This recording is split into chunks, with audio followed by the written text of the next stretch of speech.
Hello student, today is our topic the season. The weather condition change from one season to another season. These change are noticeable in the interior part of the country. In the interior part of the country सबसे ज़्यादा change off season का सबसे ज़्यादा फर्क पड़ता है और the coastal area do not experience much variation in temperature. ये कोस्टल एरिया है, इस पे ज़्यादा डिफरेंस नहीं आता टेम्परेचर का। There is a variation in rainfall, rainfall का वेरिएशन तो आता है मगर टेम्परेचर का वेरिएशन सबसे ज़्यादा interior part of the India के आता है। तो we can divide the Indian season into the four part: the cold weather season, the hot weather season, advancing monsoon जिसे रेनी सीजन भी कहते हैं, retreating monsoon, post monsoon, the transition season. Number one, the cold weather season, winter. The cold weather season begin from mid November in northern India. ये northern India में mid November से शुरू होता है and stay till February, फरवरी तक के cold weather season रहता है। और December and January are the coldest month in the northern part of India. ये नदर्न पार्ट में सबसे ज़्यादा ठंडे जो है, कोल्ड जो होते हैं आपके दिसंबर और जनवरी रहते हैं। The temperature decreases from south to north, south से नॉर्थ की तरफ टेम्परेचर डिक्रीज होता है इन कोल्ड वेदर सीजन। अब the average temperature is Chennai, Chennai में टेम्परेचर जो है आपका 24 से 25 डिग्री है और इन नदर्न प्लेन में 10 से 15 डिग्री। देखिए इधर 10 से 15 डिग्री टेम्परेचर कितना कम है और यहाँ चेन्नई में आपका टेम्परेचर 24 से 25 डिग्री कितना हाई टेम्परेचर है। तो day are warm and night are cold. इधर डे तो वार्म होता है, नाइट कोल्ड होता है। Frost is common in north and higher slope of Himalaya. अब यहाँ फ्रोस्ट होता है, पाला पड़ता है सबसे ज़्यादा और आपका हिमालय माउंटेन एक्सपीरियंस स्नोफॉल, यहाँ बर्फबारी होती है हिमालय माउंटेन पर। During this season the wind north east wind blow from land to sea. इस सीजन में विंड जो है इधर की तरफ ब्लो करने देती है, लैंड से सी की तरफ ब्लो करने लग जाती है।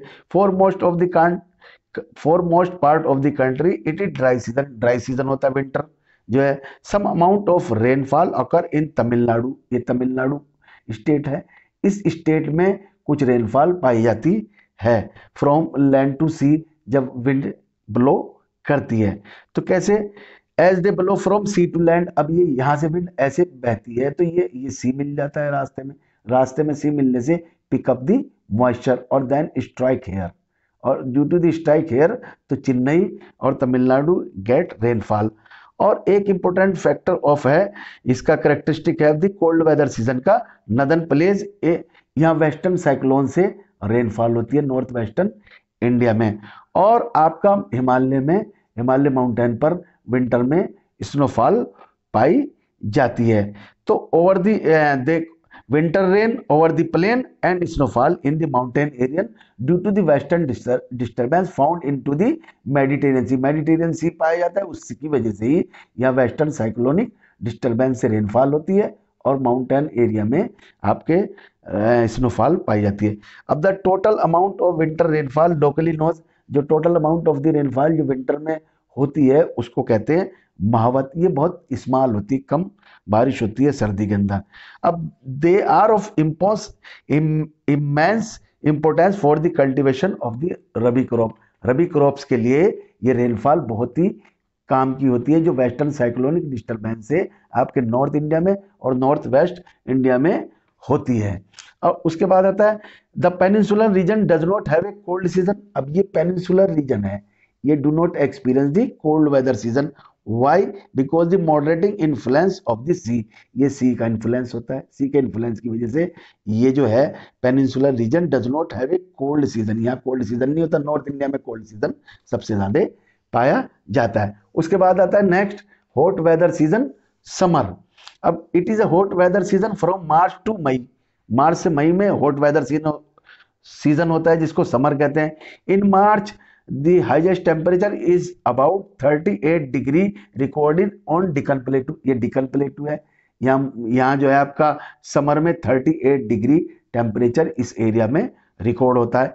इन अप्रैल में टेम्परेचर इन गुजरात, गुजरात और मध्य प्रदेश में अराउंड 40 डिग्री। यहाँ जो है आपका हॉट वेदर सीजन में या समर में टेम्परेचर 42 डिग्री होता है। और in May temperature 45 degree is common in north western part of the country. और नॉर्थ वेस्टर्न पार्ट ये जो एरिया है इसमें 45 डिग्री तक के टेम्परेचर पहुंच जाता है, इतना ज्यादा। और इन peninsular India temperature remain lower, और इन पेनिनसुलर एरिया में टेम्परेचर कम रहता है। Why? Because the moderating influence of the sea, इधर से भी और इधर से भी और इधर से भी, तीनों तरफ से इन्फ्लुएंस ऑफ द सी की वजह से ये एरिया जो पेनिनसुलर इंडिया है टेम्परेचर रिमेन लोअर, यहाँ का टेम्परेचर कम रहता है। उसके बाद एक इंपॉर्टेंट फीचर आता है आपका लू। सुना होगा आपने, बाहर मत निकलो लू लग जाएगी। तो striking feature of the hot weather season is the loo. लू क्या होती है? ये आपकी स्ट्रॉन्ग विंड होती है, गस्टी झोंके वाली विंड होती है, हॉट होती है, काफी ड्राई विंड होती है, ब्लोइंग ड्यूरिंग दी डे में नॉर्थ इंडिया में और नॉर्थ में और नॉर्थ वेस्ट इंडिया में ये लू आपकी ब्लो करती है। और इस विंड जो है it is a very very dangerous wind. Direct exposure to this wind even may prove to be fatal. अगर डायरेक्ट विंड के सामने इसमें कोई आ जाएगा ये आपको नुकसान भी उठा सकता है। तो ये स्ट्रॉन्ग है, गस्टी झोंके वाली विंड है, हॉट है, गर्म है, ड्राई विंड है। तो ये विंड जो है इसको लू कहते हैं और बहुत ही नुकसानदेह होती है। उसके अलावा dust storm are very common during the month of May. मई में डस्ट स्टॉर्म भी होते हैं, धूल के जो है तूफान आते हैं month of the May in northern India में, यहाँ आते हैं। और this storm bring temporary relief, ये बहुत रिलीफ भी होती है, इससे फायदा भी होता है क्योंकि दे लोअर द टेम्परेचर। यहाँ नॉर्थ इंडिया का टेम्परेचर ये आपका हॉट वेदर सीजन ये समर में कम कर देते हैं, गर्मी कम कर देते हैं। में ब्रिंग लाइट रेन, हल्की रेन आती है इनसे ये जो डस्ट स्टॉर्म आते हैं, एंड कूल ब्रीज, ठंडी हवा आती है। और इसके अलावा एक काल वैसाखी होती है। तो दिस सीजन, ये जो है आपका hot weather season is the season for localize thunderstorm. आंधी तूफान आते हैं associated with the violent wind, बहुत तेज हवाएं चलती हैं, टोरेंशियल डाउनपोर, मूसलाधार बारिश होती है, एकम्पनी बाय द हेल, और ओले भी पड़ते हैं। इन वेस्ट बंगाल में दीज स्टॉर्म, ये तूफानी हवाएं आपकी जिसमें बहुत ज़्यादा बारिश होती है, आंधी तूफान आता है, तो ये वेस्ट बंगाल में इसको कहते हैं काल बैसाखी। ये वेस्ट बंगाल स्टेट है, यहाँ ये हवाएं चलती हैं जो बहुत ही तेज विंड होती है, वायलेंट विंड होती है, और मूसलाधार बारिश भी होती है, और आंधी तूफान भी आता है, और हेल भी आती है, मतलब ओले भी पड़ते हैं। इस विंड को यहाँ काल बैसाखी कहते हैं। एक होता है मैंगो शावर। मैंगो शावर क्या होता है? Toward the close of the summer season, जब समर सीजन जो हॉट वेदर सीजन है वो बंद होने लग जाता है, मतलब क्लोज होने लग जाता है, तो प्री मानसून आने से पहले प्री मानसून शावर आती है, मतलब मानसून से पहले थोड़ा सा बारिश शुरू हो जाती है पहले एडवांस में। इन केरला में और केरला और कर्नाटका में होती है। ये जो शावर है ये very much useful for ripening of the mangoes. आम की जो खेती होती है उसको, आम को पकाने के लिए ये जो शावर होती है बहुत ही महत्वपूर्ण है, इसलिए इसका नाम रख दिया मैंगो शावर।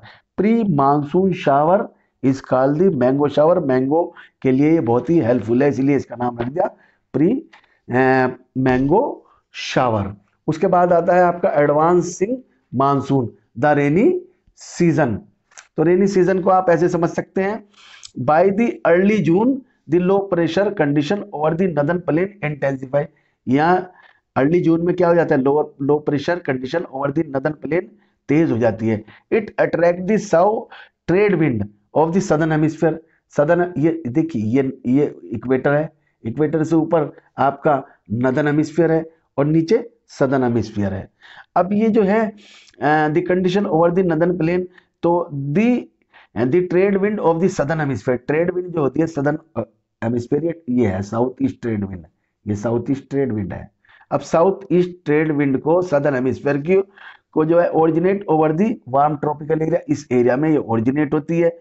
अब दे क्रॉस द इक्वेटर, अब जब ये क्रॉस इक्वेटर को करती है ब्लो इन साउथ वेस्ट डायरेक्शन, और फिर उसके बाद जब ये इक्वेटर को क्रॉस करती है तो उसकी साउथ वेस्ट डायरेक्शन हो जाती है, ये डायरेक्शन हो जाती है, ये साउथ वेस्ट होती है। साउथ ईस्ट इक्वेटर को क्रॉस करके साउथ वेस्ट मानसून भी कह सकते हैं कि डायरेक्शन हो जाती है। और दे क्रॉस दी, वो जो है entering into the Indian peninsula, और ये इंडियन पेनिनसुला ये है, इसके अंदर एंट्री करती है। साउथ वेस्ट मानसून भी कैसे कहते हैं, जिसको एडवांसिंग मानसून या रेनी सीजन भी कहते हैं। As this wind blow over the warm ocean, अब जब ये विंड वार मोशन, ये वार मोशन होता है उस टाइम पे, यहाँ से ब्लो करती है, दे ब्रिंग अबाउंडेंट मॉइस्चर, ये विंड जब ब्लो करती है तो यहाँ से मॉइस्चर ले लेती है, यहाँ से मॉइस्चर ले लेती है टू दी सब कॉन्टिनेंट, अब ये सब कॉन्टिनेंट पे ले जाके बारिश कर देती है। और with the exception of the north west, ये एक्सट्रीम नॉर्थ वेस्ट को छोड़ दीजिए, पूरा monsoon wind cover the country about, इन एक महीने में पूरे एरिया को मानसून को कवर कर लेती है, इसीलिए इसको एडवांसिंग मानसून कहते हैं। मानसून एडवांसिंग का मतलब रेनी सीजन भी कहते हैं, बारिश शुरू हो जाती है।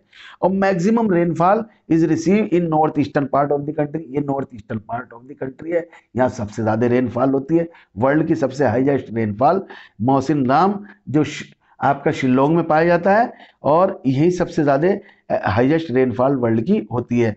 और rainfall in the Ganga valley decrease, और गंगा वैली में ईस्ट से आपकी जो है रेनफॉल डिक्रीज हो जाती है फ्रॉम ईस्ट टू वेस्ट, इधर से ये गंगा वैली है, इसमें ईस्ट टू वेस्ट, ये ईस्ट साइड है, ये वेस्ट की तरफ हम जा रहे हैं, तो रेनफॉल कम होती जा रही है, डिक्रीज हो रही है, कम हो रही है। और राजस्थान, आपका राजस्थान ये है, और गुजरात में सबसे कम रेनफॉल पाई जाती है। तो ये एडवांसिंग मानसून जून में शुरू होता है, जून ये डेट दे रखी 10 जून, फिर ये आपकी जुलाई डेट दे रखी है, एडवांसिंग मानसून की डेट है। उसके बाद आता है रिट्रीटिंग मानसून, रिट्रीटिंग मानसून या पोस्ट मानसून या ट्रांजिशन सीजन।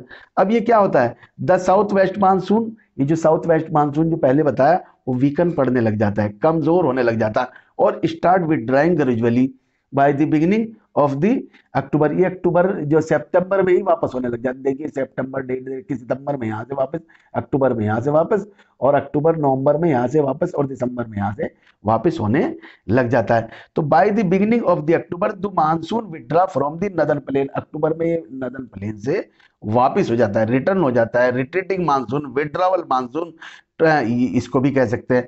अब the month of the October November form a period of transition, अक्टूबर और नवंबर का जो मंथ होता है वो ट्रांजिशन पीरियड होता है फ्रॉम हॉट रेनी सीजन से ड्राई विंटर कंडीशन की तरफ मूव करता है।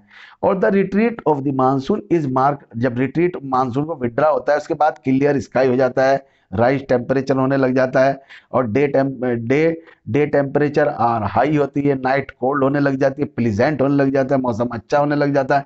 मगर 1 अक्टूबर होता है तो वो अक्टूबर की हीट आपने सुनी होगी, गर्मी, सड़ी हुई गर्मी जिसको बोलते हैं, तो उसे अक्टूबर हीट भी बोलते हैं। Owing to the condition of the high temperature, क्योंकि अक्टूबर में टेम्परेचर बहुत हो जाता है, ह्यूमिडिटी बहुत, नमी भी होने लग जाती है, तो वेदर बिकम ऑपरेसिव, ऐसा वेदर हो जाता है कि जो असहनीय हो जाता है, अनबियरेबल हो जाता है, आदमी टॉलरेट नहीं करता ड्यूरिंग द डे में, तो this is common known as the October heat कहते हैं। और in the second half of October, अक्टूबर के लास्ट में the mercury temperature to fall, और टेम्परेचर घटने लग जाता है इन दी नदर्न इंडिया।